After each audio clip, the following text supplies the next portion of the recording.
Hello friends, आज हम Newton Raphson method discuss कर लेते हैं। बहुत ही अच्छा मेथड है, बहुत ही यूनिक और पावरफुल टेक्निक है जिससे हम काफ़ी सारे टाइप ऑफ प्रॉब्लम सॉल्व कर सकते हैं। सबसे पहले हम प्रॉब्लम स्टेटमेंट देख लेते हैं। मैं 3 टाइप ऑफ प्रॉब्लम्स एनालाइज करता हूँ।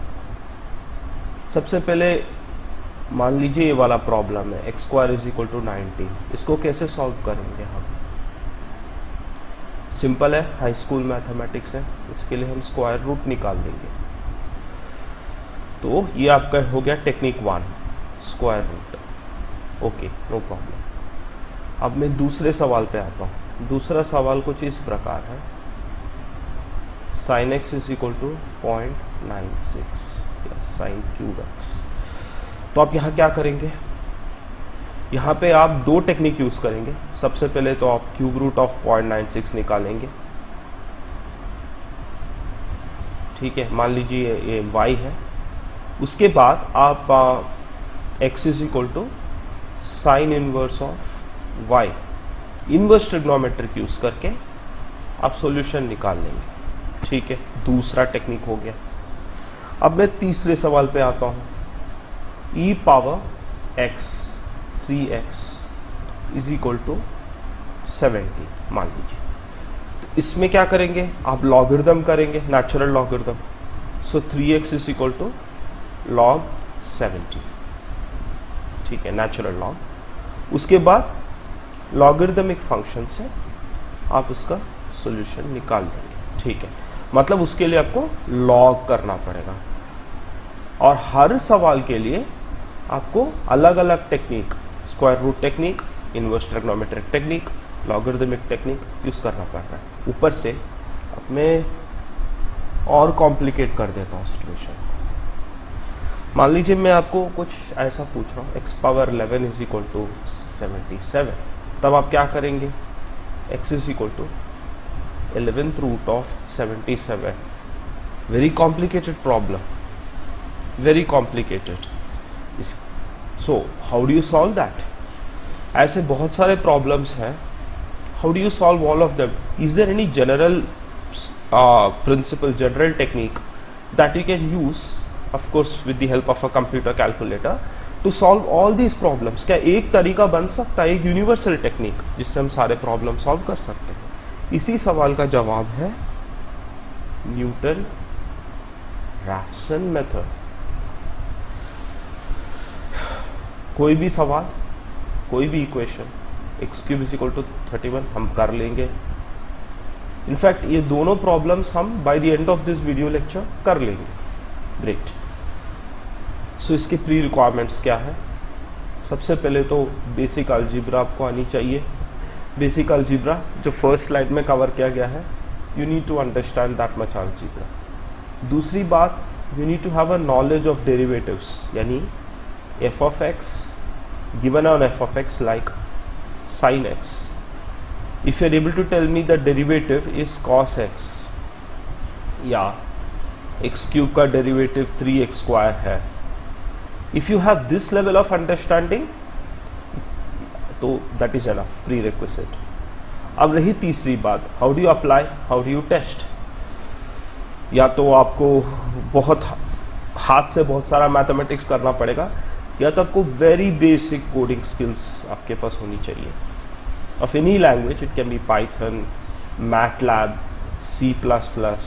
इनफैक्ट मैं at the end of this video in the description में एक C++ आपको मैंने जो जैसे सॉल्व किया है वो आपसे शेयर कर दूंगा। आपको अगर कोडिंग नहीं आती है तो 1 आवर में आप इतनी कोडिंग सीख पाएंगे कि ये आप कर लेंगे। एनीवे, सो मैं प्रैक्टिकली मेथड समझा रहा हूँ आपको। थियोरी में समझा सकता हूँ, but I am more interested in showing you practically and proving it you practically. So सबसे पहले ये स्टेप्स है। सबसे पहला स्टेप क्या है? मान लीजिए आपका प्रॉब्लम कुछ ऐसा है, x³ = 19। This is your problem statement और आपका सॉल्यूशन x = what, ये निकालना है। तो इसमें सबसे पहले आपको क्या करना है? You have to represent f of x in terms of is equal to 0. So you can represent it like this. So this is your f of x. तो आपका f of x starting point ये हो गया x cube minus 90, ठीक है, this step is done.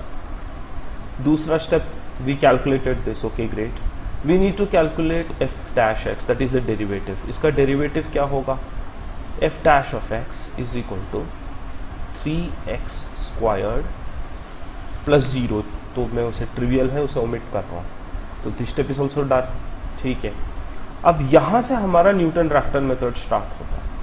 सबसे पहले हम शुरुआत करते हैं एक गेस के साथ। एक गेस क्या है, हम अनुमान लगा रहे कि ये हमारा आंसर हो सकता है। तो मान लीजिए in this case x cube is equal to 19, तो मान लीजिए हम अज्यूम कर रहे हैं हमारा आंसर गेस 1 3। हम यहाँ से स्टार्ट करेंगे। एक बार हमें ये मिल गया तो based on this equation basically x intercept, अगर मैथमेटिकली मैं बोलूँ तो this is the x intercept if you plot the curve with x is equal to 3, तो वो क्या होगा, g1 क्या होगा, g1 हो गया आपका g0 that is 3 minus f of 3। f of 3 क्या हो गया यहाँ पे 27 minus 19 8 over derivative of x, उसमें आप फिर से g0 अप्लाई कर रहे हो, तो that will become 9 times 3, so this will be your g1। एक बार आपको g1 मिल गया, this will be your new and improved gas, this will be your new and improved gas. फिर उसके बेसिस पे आप g2 निकाल सकते हो, उसके बेसिस पे आप g3 निकाल सकते हो। हमारा क्लेम क्या है, that this whole series is converging towards the answer. तो अगर आप g इंफिनिटी तक जाओगे तो that will be your answer, that will be your answer. तो हम प्रैक्टिकली कहाँ रुकेंगे, मान लीजिए आप gn तक पहुंच गए और आप उसके बाद gn+1 कैलकुलेट कर दिए हैं, तो if the difference of them, let us call it delta g, अगर ये डिफरेंस इतना छोटा है, मान लीजिए कि इतना छोटा है 5 6 1 2 3 4 8 डेसिमल प्लेसेस, तो आप कह सकते हैं कि this is good enough, this is our answer. तो ये रहे स्टेप्स। तो सबसे पहले हम गेस करेंगे, गेस को इम्प्रूव करेंगे और कन्वर्ज करते करते हम फाइनली आंसर तक पहुंच जाएंगे। तो प्रैक्टिकली देखते हैं कि कैसे हम कर रहे हैं। तो we will code it out ताकि हम अपने लॉजिक को टेस्ट कर पाए। सो अगर आप स्लाइड पे जाएंगे तो the first question that I promise to solve was x cube is equal to 31। तो उसके लिए हमने फंक्शन डिफाइन कर दिया f of x is x cube minus 31 और एफ डैश एक्स यानी the derivative is 3 times x raise to the power 2। Okay, तो हम कैसे सॉल्व कर रहे हैं, हम इनिशियली गेस कर रहे हैं कि आंसर 3 हो सकता है, ठीक है। तो उसके बाद हम क्या कह रहे हैं, हम रिक्वेस्ट कर रहे हैं कोड से कि जब तक the degree of improvement is at least 8 decimal places, इस कोड को रन करते रहो, इटरेटिवली लूप करते रहो। और हर बार हम लूप कर रहे हैं तो हम यहाँ काउंटर को इंक्रीमेंट कर रहे हैं ताकि हमें फाइनली पता चले कितने अटेम्प्ट्स लगे आंसर तक, फाइनल आंसर तक पहुंचने में। तो we will run the code. Here is the answer. So this is the answer. We are getting the answer as 3.14138065 and 5 attempts. In 5 attempts we got it. And let us start from something very far away. Let us make our initial guess 100, which is ridiculous because 100 cube कितना होगा, 10 लाख होगा. But even from such a state, in 14 steps, our code is able to give us the correct answer, our algorithm is able to give us the correct answer. So what does that tell you? Well, I haven't proved that this is the correct answer. तो सबसे पहले वो check कर लेते हैं।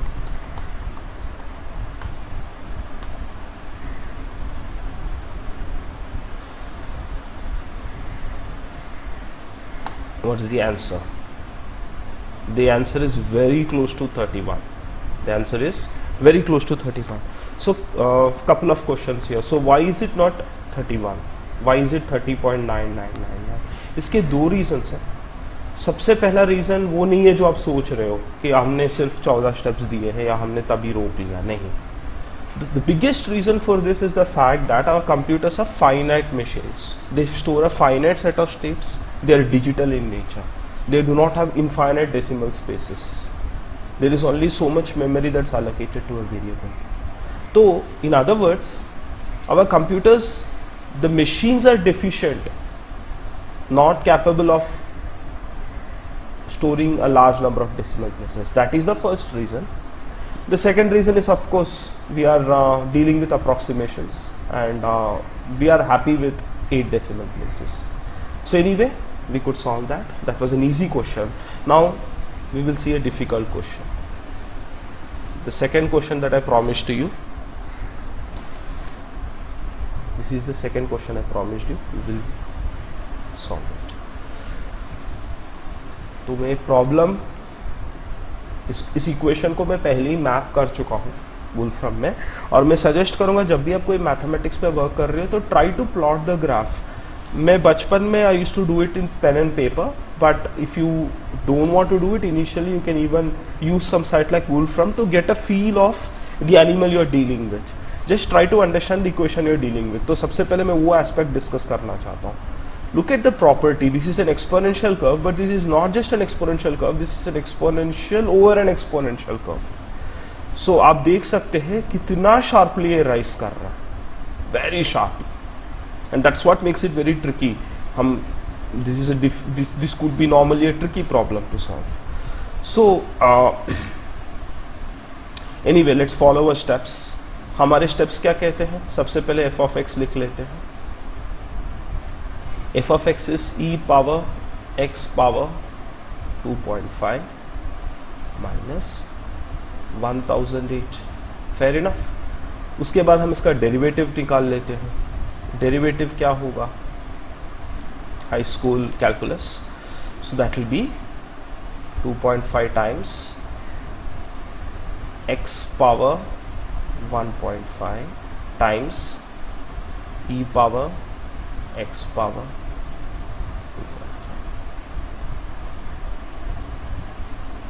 So that is our derivative. So let's plug in both these things into our equation, into our algorithm, and उसके बाद हम देख लेते हैं कि क्या आंसर बनता है. एंड वुल्फ्रम बता रहा है कि हमारा आंसर ये होना चाहिए. ठीक है, let's try it out.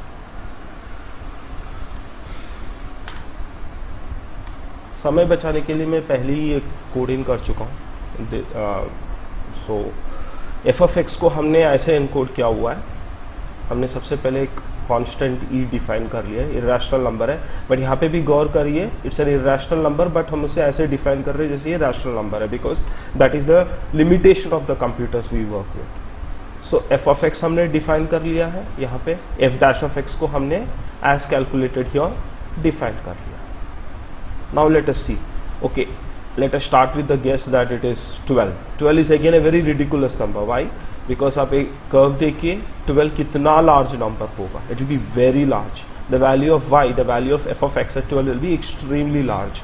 But हम वहाँ से tangent निकालते निकालते करेक्ट आंसर पे पहुँचने की कोशिश करते हैं.